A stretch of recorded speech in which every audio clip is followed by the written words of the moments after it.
Assalamualaikum warahmatullahi wabarakatuh. Perkenalkan, nama saya Rosa Ida Rahman dari kelas PBS 2A akan menjelaskan tentang Perjanjian Giyanti.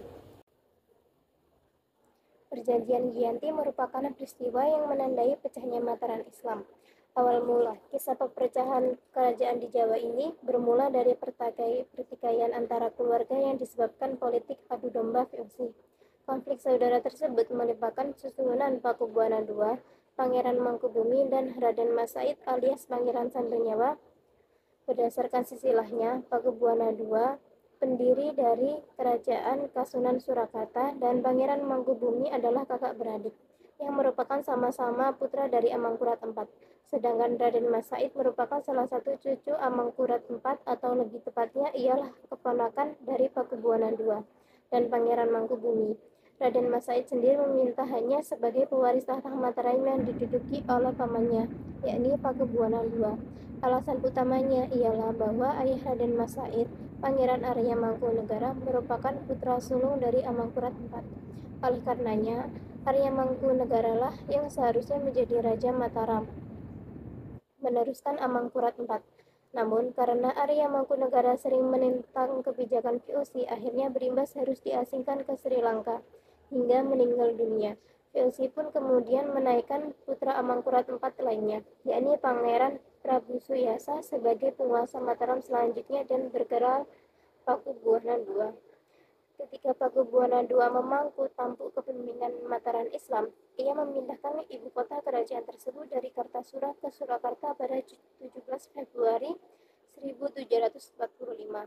Perpindahan tersebut terjadi setelah Keraton Kartasura hancur akibat adanya pemberontakan yang dipimpin oleh Mas Garendi atau Sunan Kuning pada 1742 dan mengakibatkan istana Mataram Islam di Kartasura rusak. Hal ini semakin memperkuat Raden Mas Said ingin merebut tahta Mataram Islam dari pamannya Pakubuwana II.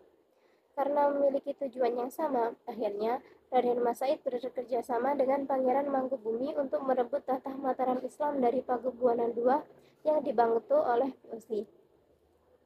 Pada 20 Desember 1749, Pakubuwana II wafat. Kekosongan pemerintahan ini kemudian dimanfaatkan oleh Pangeran Mangkubumi untuk mengangkat dirinya sebagai Raja baru Mataram Islam. Mengetahui hal tersebut, VOC tidak mengetahui Pangeran Mangkubumi sebagai penguasa dari Mataram Islam, karena sebelum Pakubuwana II wafat, ia memberikan wewenang pengangkatan Raja baru kepada VOC. Situasi memanas ketika VOC mengangkat putra Pakubuwana II, Raden Mas Said Surjoji, menjadi Raja Mataram Islam dengan gelar Pakubuwana III. Raden Mas Said dan Pangeran Mangkubumi kembali melancarkan serangan pada VOC dan Pakubuwana III. Untuk mengatasi serangan dari Raden Mas Said dan Pangeran Mangkubumi, VOC kemudian menyusun siasat adu domba kedua tokoh tersebut. VOC menginginkan utusan khusus untuk menghasut Raden Mas Said agar hati-hati terhadap Pangeran Mangkubumi yang bisa mengkhianatinya. Politik adu domba yang dilancarkan VOC membuahkan hasil. Pada 1752 terjadi perselisihan antara Pangeran Mangkubumi dan Raden Mas Said. Hal ini kemudian dimanfaatkan oleh VOC untuk berunding dengan Mangkubumi. VOC membujuk Mangkubumi dengan menjanjikan setengah wilayah kekuasaan Mataram yang dipegang Pakubuwana II ini.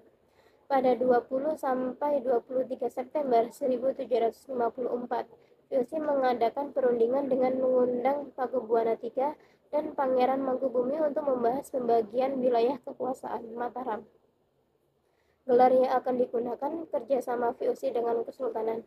Perundingan ini akhirnya mencapai kesepakatan dengan ditandatangani Perjanjian Giyanti pada 13 Februari 1755 yang membagi Kerajaan Mataram Islam menjadi dua bagian, yaitu Kasunan Surakarta dan Kesultanan Yogyakarta. Setelah Perjanjian Giyanti ditandatangani, maka Pangeran Mangkubumi pun mendapat setengah wilayah Mataram Islam yang kemudian memunculkan kerajaan baru bernama Kesultanan Yogyakarta Hadiningrat. Pangeran Mangkubumi lalu mendeklarasikan sebagai raja dengan gelar Sri Sultan Hamengkubuwana I. Dengan demikian, maka riwayat kerajaan Mataram Islam telah berakhir baik secara de facto maupun de jure.